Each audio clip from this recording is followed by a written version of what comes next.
சந்தா ப்ரொமோட்டர்ஸ் நேயர்களுக்கு வணக்கங்க. ஒரு 500 அடி ரோடு பேஸில் ஒரு சூப்பரான தென்னந்தோப்பு ஒன்று சேல்ஸுக்கு வந்திருக்குங்க. அதுவுமே வந்து பார்த்தீங்கன்னா ஒரு ஊரடி பூமியாகவே இந்த பூமி அமைஞ்சிருக்குதுங்க. அப்படி ஒரு பூமி தான் நம்மகிட்ட சேல்ஸுக்கு வந்திருக்கு.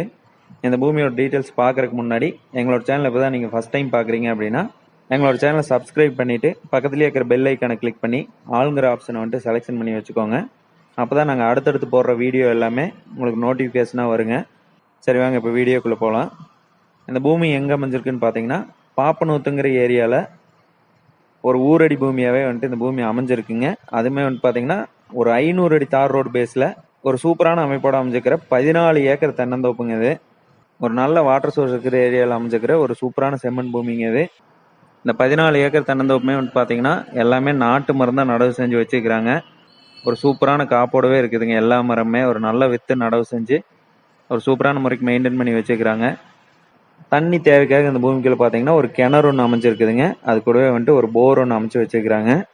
இதுக்கு எல்லாத்துக்கும் சேர்ந்த மாதிரி ஒரு 7.5 ஹெச்பியில் ஒரு ஃப்ரீ சர்வீஸும் வாங்கி வச்சுக்கிறாங்க. அது போக இந்த பூமிக்குள்ள பார்த்தீங்கன்னா ஒரு ஓட்டு வீடு ஒன்று அமைஞ்சிருக்குதுங்க. இந்த பூமிக்கு அவங்க கேட்குற ரேட்டுன்னு பார்த்தீங்கன்னா ஒரு ஏக்கருக்கு 60 லட்சம் ரூபா கேட்டிருக்கிறாங்க. இந்த ரேட் வந்துட்டு ஃபைனல் ரேட் இல்லைங்க. இந்த பூமி உங்களுக்கு பிடிச்சிருந்துச்சி அப்படின்னா நேரில் வந்து விசிட் பண்ணி பாருங்கள். அவங்க கேட்குற இந்த ரேட்டில் இருந்தும் இன்னும் கொஞ்சம் அனுசரித்து வாங்கி தரலாங்க. நன்றி.